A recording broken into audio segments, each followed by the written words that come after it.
feeding stick strategy. You have to know and follow the guidelines for feeding stick length and what you are allowed to hang off of each of the sticks.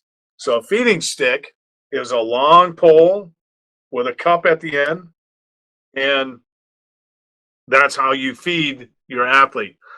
Most of the sticks have a cup holder, so the cup will fit inside of the cup holder, and the swimmer will come along and they'll pull the cup out, they'll drink it, drop the cup, and continue on.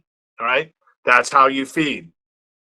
Always know where your athlete is, so you do not miss a feeding. I was at the Olympic Games in London.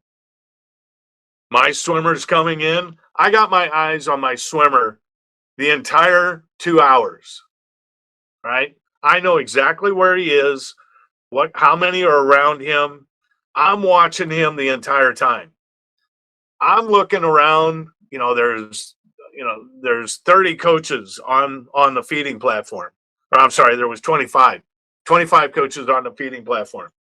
And I'm looking around, they're all talking, they're on their phone. My swimmer comes by, I got my pole out, I'm in the right position. I told him I was going to be here. I was there. He knows what to look for. He comes by, takes his drink, and goes on his merry way.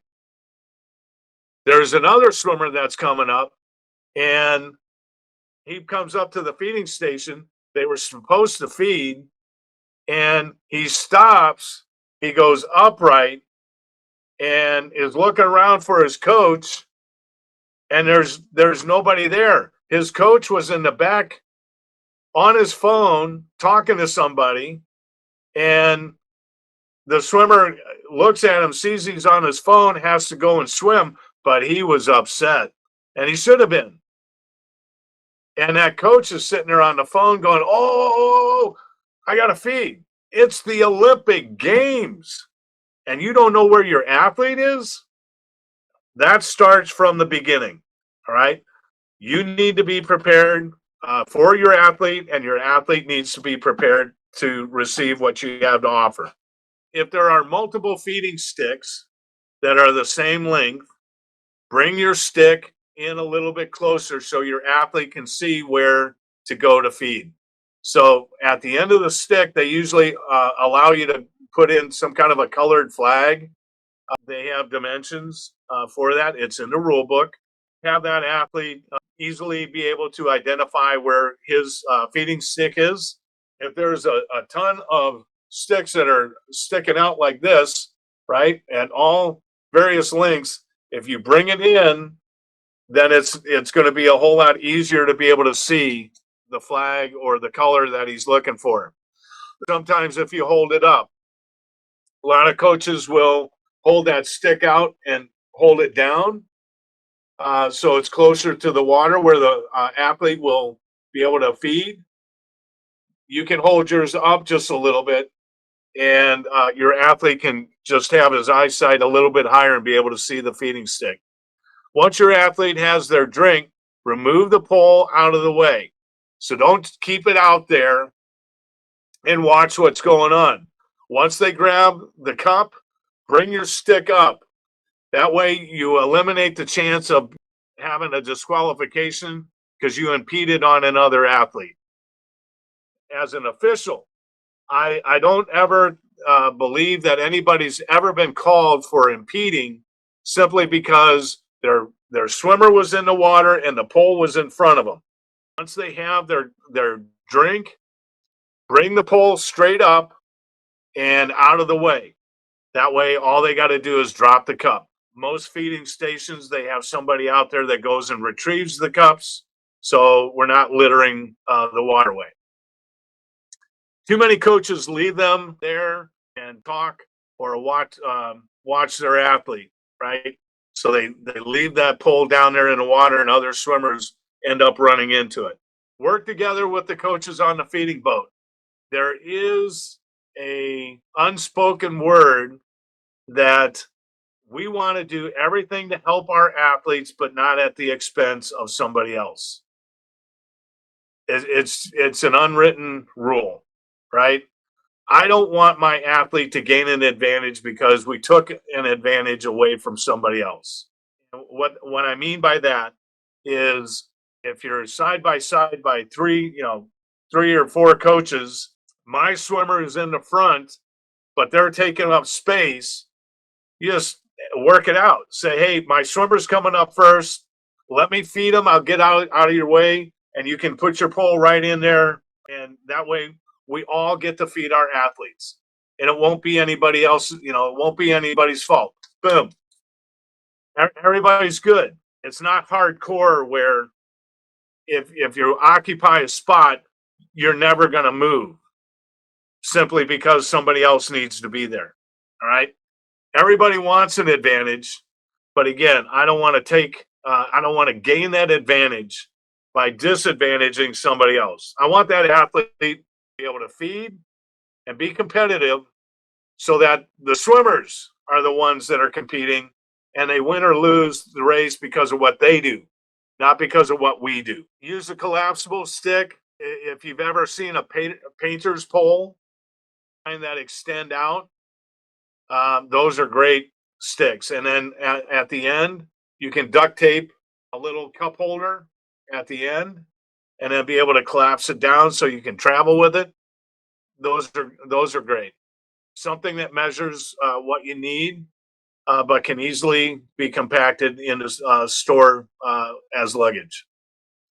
Take the end off, the thing that holds the brush or the roller, and you can take that off at the end, and then again duct tape or fix onto a cup holder at the end.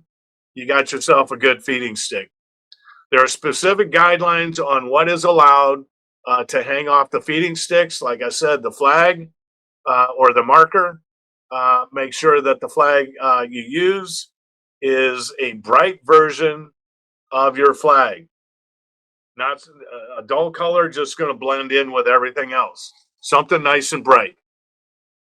Now, if you're ever in a race where you're escorting a swimmer, during the race, make sure you keep the swimmer at your side about 3 meters away. All right. Again, officials don't walk around or ride around in another boat with a measuring stick. They usually know when it's too close. 3 meters away is usually good. Have the swimmer follow you. Do not make the mistake of following the swimmer. All right. Let's think about this. I'm on top of the water, and let's say we're doing a 15K. All right. You get to use an escort, 15K. I'm on top of the water. The swimmer is in the water trying to find their way. I get to use my eyesight, and I know exactly a straight line from where I am to that next turn or that next marker. The swimmer doesn't have the vision that I do. I have the advantage of the vision. Now, a lot of coaches, when they're first starting out, they're watching their swimmer only. And if the swimmer is veering to the right, the boat starts to veer to the right because they're following that swimmer. Well, now you're off course. And all you're going to do is zigzag your way. And that swimmer is going to end up swimming a whole bunch more meters. If you are smart, you will have communicated to your athlete ahead of time. If you're getting far away from the boat, that means you swam away from the boat. I'm going to stay on line. The boat will be on line. If you follow the boat, you're going to get there quicker. All right. It'll be a straighter line. You're not going to be swimming extra meters. So that swimmer may end up doing a bunch of this, but you keep a straight line. And that swimmer will start to adjust and they'll stay right next to the boat, swimming a straighter line. When you feed, move ahead of the swimmer and have their drink ready. Okay. So while you're in the boat, obviously there's going to be somebody else driving the boat. You can ask that driver to move slightly ahead, maybe about 5 meters, but you have the drink ready and off to the side of the boat. And then once the swimmer comes up, they can grab the water or the drink, throw it down, and they can be on their merry way, right? Again, swimmer needs to follow the boat, follow the direction of the boat, and all they need to worry about is swimming. Become a member of the International Swim Coaches Association and get access to the global library for ISCA members. And check out our open water swim events, which happen every September and May in Virginia.